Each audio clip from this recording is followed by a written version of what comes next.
The following episode will contain spoilers. You have been warned. You're listening to Cinema IRL, the podcast that throws you into the movie and asks the question, what would you do?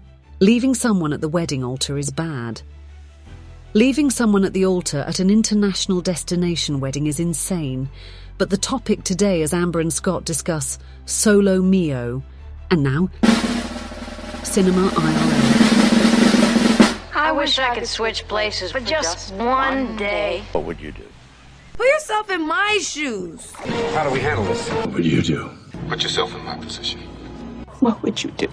Now it's your turn. Destination weddings, am I right?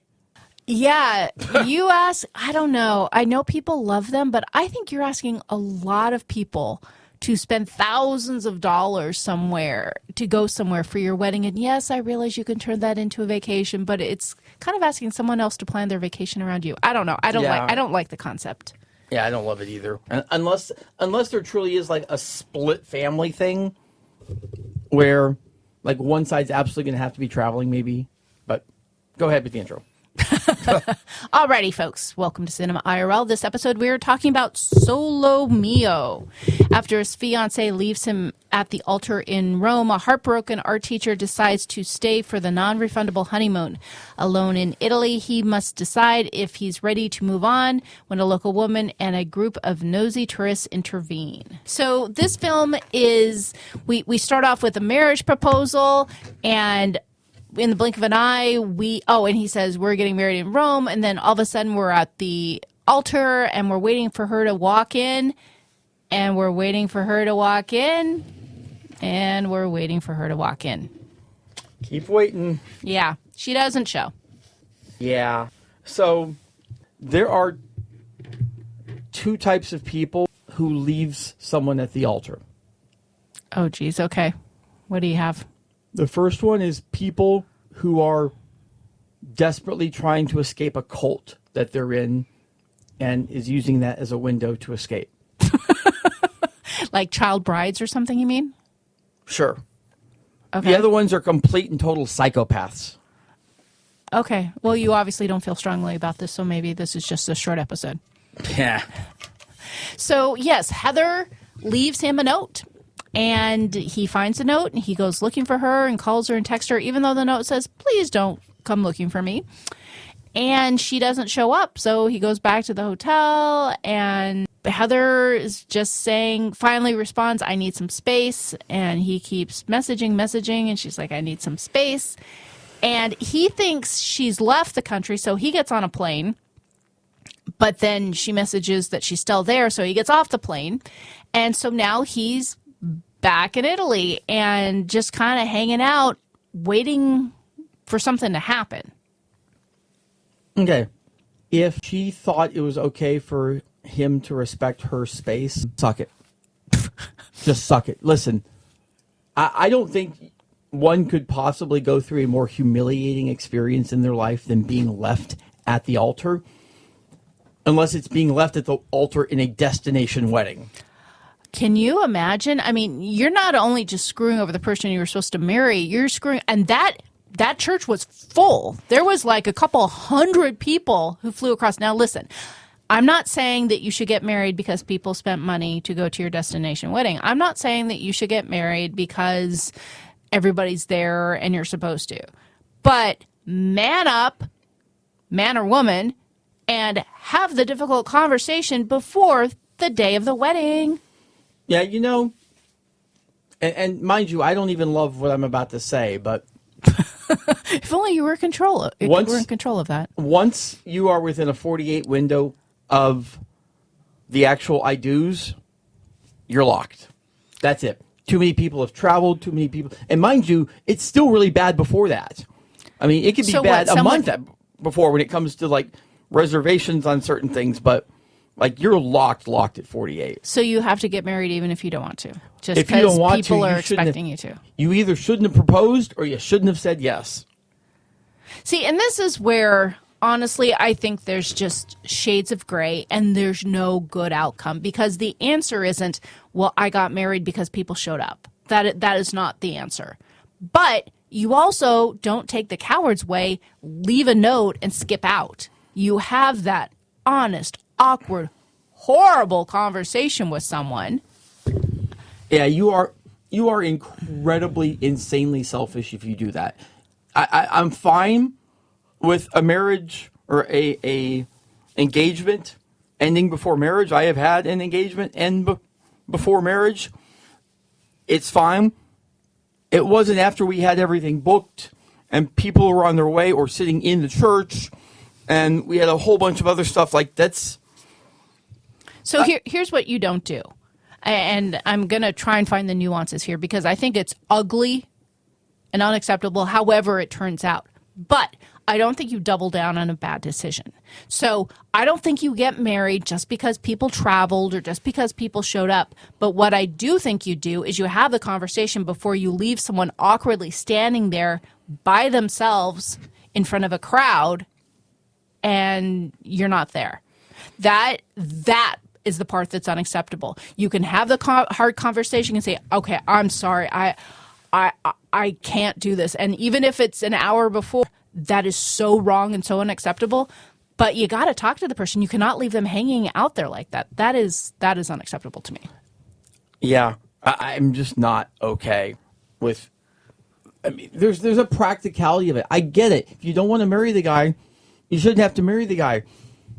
But what the hell happened in, say, the last 48 hours or, since this morning? See, and we have no time frame given in this film as to how long they dated, how long there was between the proposal and wedding day. We don't know a time frame for any of this. So we don't know if they had been seeing each other for 8 months or 2 years. Doesn't matter.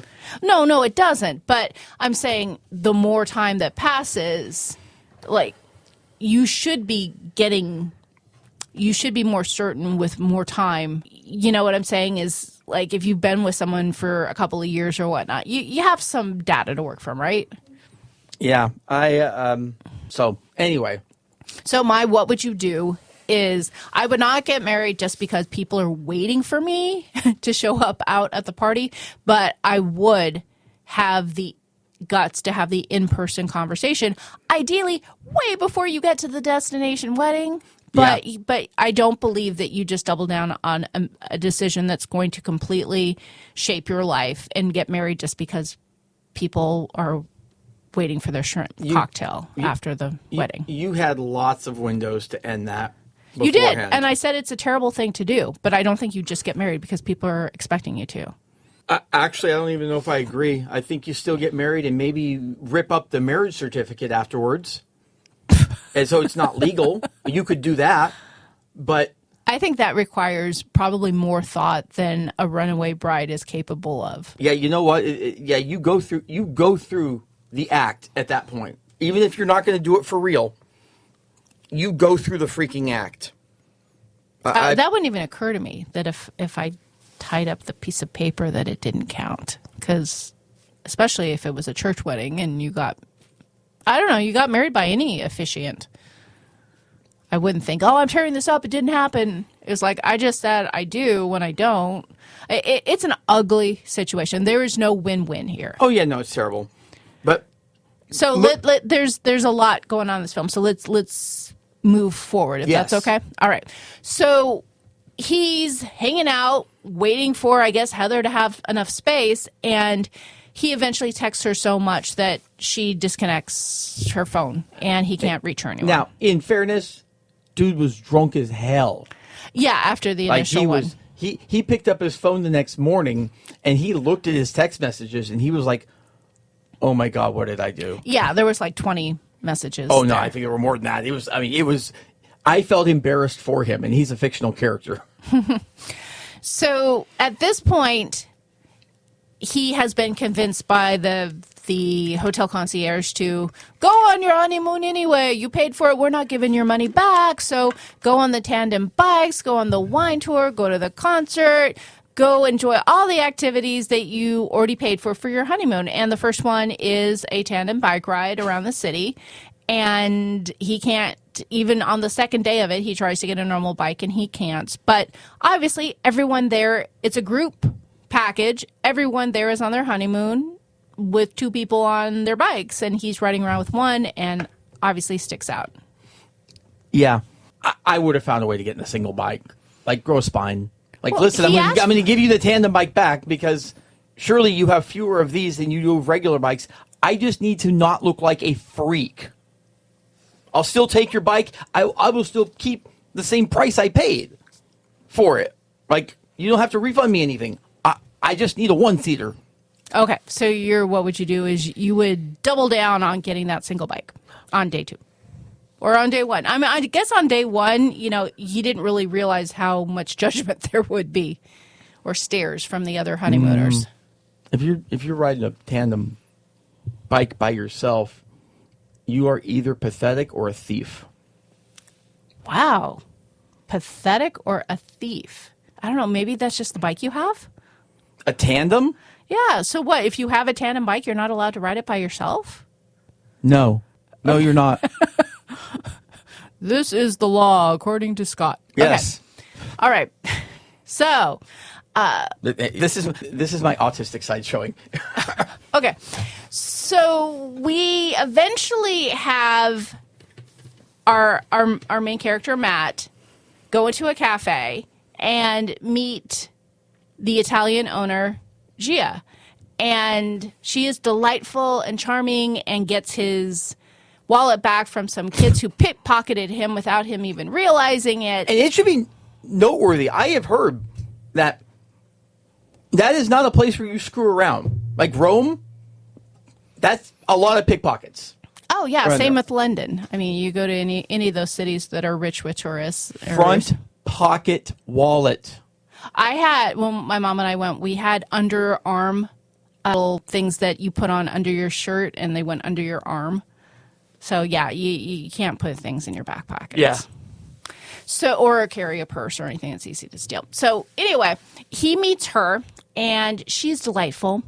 And she winds up going on day 2 with him on the tandem bike, and they just explore the city. And I kind of went out of nowhere. yeah, and really, Gia's ex came into the cafe, and then she was like, I gotta go. yeah, Now. and she jumps on the bike with him, and they go have a meal somewhere, an authentic Italian fare, and they bring out a table, and they get the special treatment, and he has a lovely day with Gia. Yeah. So, as time progresses, he then says, hey, I have tickets for this bus for this wine tour as part of his honeymoon package, which he doesn't say. Do you want to come along? And she says, oh, yes, I have family out there, and it'll be great. So she is the +1 on this honeymoon tour, but she doesn't really realize it's a honeymoon tour. So next, what would you do? What would you do if you were Matt and you kind of struck up this friendship with this woman that you're enjoying spending time with, and you're inviting her along for this empty seat that your fiancée, Heather, didn't show up for? Do you disclose that? Yeah, well, first of all, I want to note something. Like, if there's any weird situation where, like, he and Heather don't get married, but they end up getting back together or whatever, he or whoever it was who was standing at the altar when the other one fled, this is not gendered. Fled. Fled. I love the fled. You have the ultimate hall pass. You can do whatever you want, whenever. Literally, you can do no wrong. And if that other person were to say a thing, screw you. Now. Yeah, I knew that was coming from you. Oh, absolutely. Like, listen, you that is the ultimate. You get what you get. But you cannot extend that over into other people, especially other people who don't know you. Send that. What? The screw the world attitude. I'll do whatever the hell I want. Yeah, I mean, because she likes him, and so ultimately he discloses that he was left at the altar and whatnot, further on in the film. But here's the sticky part: is meeting people is hard. Relationships are complicated. Feelings can be confusing.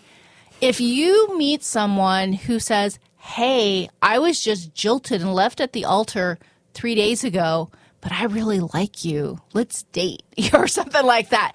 How do you feel about that? What would you do if someone said that to you? I'm going to be real honest. I think the way he handled it was picture perfect. It was dead freaking on because, listen, that dude, when he started off, he was not looking to date. He was not looking to be with anyone else. He was focused on figuring out how he could get his fiancée back. Yeah, even when a drunk girl hit on him, he was like, "Nope, I'm married. I can't." Yeah. Or I'm not married, but I'm with someone. Yeah. And like love finds you sometimes. You don't necessarily find love. I've always said the quickest way to find your soulmate is to stop looking. And then they find their way in. In this case, yeah, it's kind of where it was. And he finally hit a point where he realized, like, this is going beyond the whole friends thing. Like, we are now into legitimate gray area. I got to say something now. And I actually think the timing of when he said something was pretty spot on. Yeah, it's right before she was going to give him an actual kiss. So she had given him a peck on each cheek in a very Italian way before, but this one was going to be an actual kiss. And he pulled back and said, wait, I have to tell you something.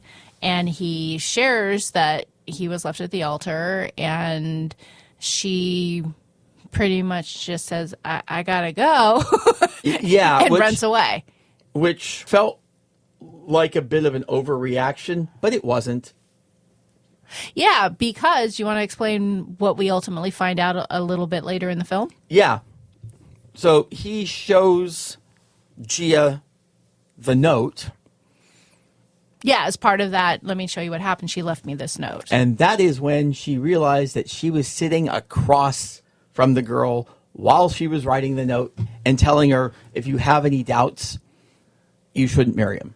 Yeah, she sees the note that Matt shows her, and that's when she says she has to go. And it seems to make sense in the moment, but what we find out later is Heather ultimately does finally show up at the hotel and discloses to Matt that she was having doubts the morning of. She went to the coffee shop that Gia happens to own, and Gia was kind of helping her through this moment of what do you do? And Heather was writing this letter, and Gia was there supporting her, saying, you have to follow what feels right. So the whole reason she's with this guy who was left at the altar is because she was part of that process with Heather, which we didn't know up until at the very end of the film. I mean, barring pre-existing relationships, you're on the side of whoever's in front of you, which is actually funny because earlier in the movie when he started hanging out with the two married couples, they were like, hang on, are we even on his side? Like, we don't even know what happened. No, if he's there, you're on his side. Like, you just win by default. It's like a default judgment in court. Well, it's also, too, until they tell you something otherwise. It's almost like when people have therapists and the therapist only hears one side of the story. Or friends or anyone. When anyone only hears one side of the story, they're not getting the entire picture, and it can only make a decision according to that person's worldview. Oh yeah, of course. That's how it works on anything. Like, you're going to hear what someone else's side of the story is, and you're going to get influenced by that. So, like, I mean, just clearly, Gia did nothing wrong at any point here. Yeah, this girl came in. You could tell she's the helping kind. She helped. And then Matt comes in later, and obviously she has no idea that those two are connected. Yeah. Though, she might have, even without the note, if he had mentioned it early, she might have put two and two together on this one, because it's not too often that you help someone write a note to leave their person at the altar, and then very shortly after find someone who was left at the altar. like that's a kind of a weird pairing to be like, oh, maybe they're not really. No, they're related. Yeah, I agree. And if that had come up earlier, if it was me, I certainly would have said, what did your fiancée look like? What was her name? Trying to get some intel there to verify that, because I agree that would be one heck of a coincidence. So but it seemed like Gia was like felt guilty or ashamed or something because she helped Heather actually get away, I don't know if it was. I don't know that it was guilt or shame. I mean, I think that's a little inference in there. I think she was feeling the repercussions of what had happened, realizing that, wow, okay, this is a full circle moment. I helped this woman leave someone, and that someone was you, and I've been spending days with you, and you're amazing. And yeah, they had the whole, what have I done? What have I done? Well, you did the right... Listen, you do the right thing you can with the information you have at the time. And if your information changes later, you can change your viewpoint later, but you can't get in a time machine. So what would you do if you were Gia and you were falling for this guy? You were about, ready for the moment here, and then you realized you had played that part. I mean, you have to come out like right away and say, listen, I cannot let this go any further. I helped her write it. I didn't know her before him. She came into the coffee shop. She was clearly in a state. We talked. I sort of helped her through what that was. It was the information I had at the time. So, So here's the thing. I agree with you. You can't fault her. I agree with you. If someone had done that and be like, oh my gosh, I cannot believe I've seen this letter before.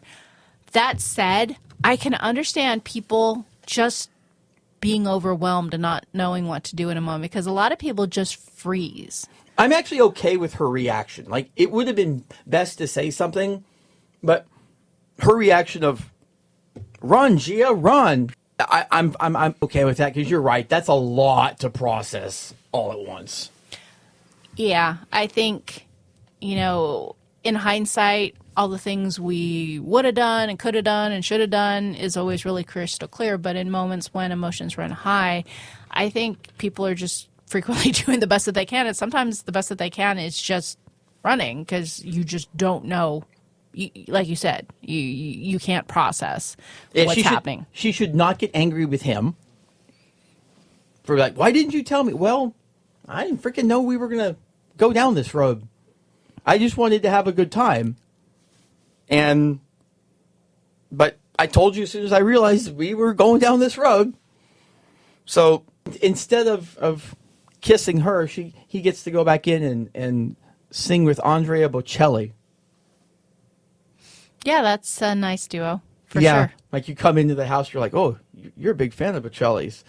They realize that Bocelli is her uncle.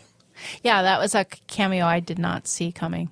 Yeah. But it makes sense, obviously, if you're going to be in Italy, of course, Andrea Bocelli might be there. I mean, it's more than a little cameo. Like, he actually was showing up in quite a number of scenes. Like, oh, yeah. I don't know if I'd ever seen him act. Maybe he had.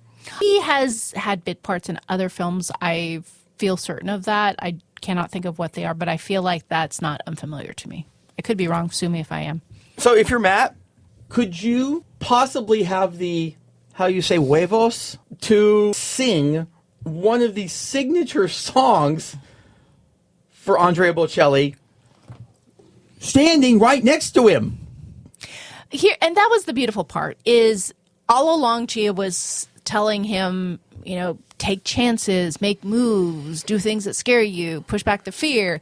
And the singing was a gesture to her, because several days prior, they were at a karaoke bar kind of a thing, and he didn't sing. And she was like, sing. And he was like, no, I'm not going to sing. So it was a bold move for him to try to win her over after she had just run away. Oh yeah, that's one of the grandest of grand gestures at that point. Because like, obviously, I really don't care who you are.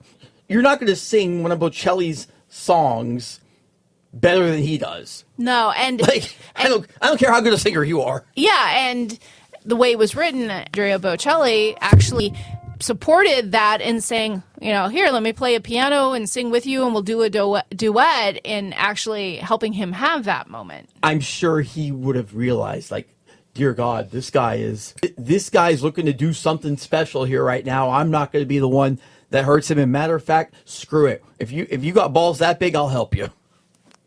So what would you do? Do a couple other ones here for some of our other characters. So 2 of our other couples here are in relationships. They're on the honeymoon package too, and their relationships are slightly dysfunctional on their own, but they're guiding Matt through this period, even though they don't know him. They just know him as the guy who was the single guy on the tandem bike, but start kind of getting involved in his life. And one of them is initially a couple that you think is two therapists, and then you realize and then you realize, okay, the guy was the patient of the other therapist, and then ultimately you realize the guy is a physical therapist. That does not count. For the Orlando Magic, apparently, though. And the other couple has gotten married 3 times and divorced twice. Yeah, you know what? When it comes to marriages, I am a hard limit 2. And I'd like to say limit 1. But I can see scenarios where 2 people fall out and end up getting back together. I can see that. But if you divorce twice, that's it. Done. I'm not going. If you want to go back around for a 3rd time, that's fine. We're not getting married.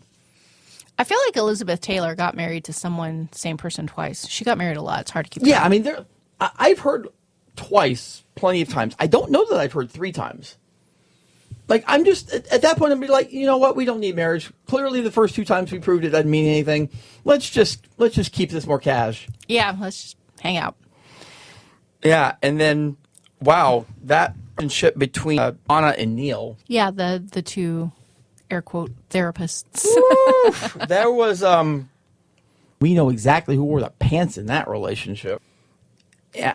It's a dynamic that I think would be really hard to step out of.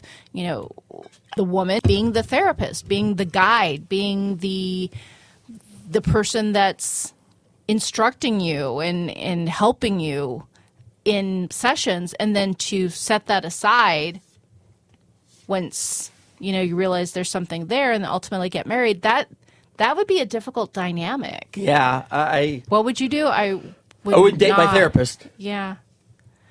Even if, also too, the whole I've fallen in love with my therapist, there's a word for that. Like, that's a phenomenon that people frequently do because they're falling for someone who is that helper and that hero and that savior. I think there might actually be a term for it. That's what I just said. I'm not sure what it is, so we'll just ask the intern what it is called as a phenomenon when you fall for your therapist.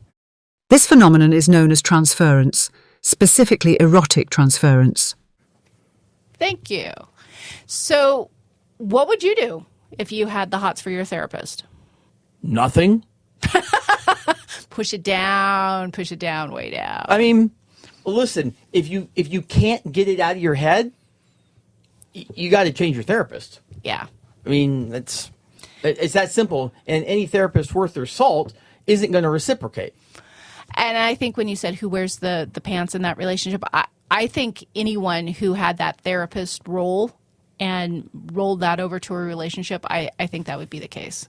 Yeah. Now, that said, we started this on whether or not these people are qualified to give Matt relationship advice. No, they are not. I'm going to give that a solid, which okay. Probably will get cut out because we cut out filler words here at Duncast.com. Sorry, quick cheap plug. Anyway, I'm middle of the road on that one because mistakes lead to wisdom, and I understand that, and I'm fine with that. But yeah, just because you made mistakes doesn't mean you're done making them. And it certainly looked like neither one of those guys were done making their mistakes.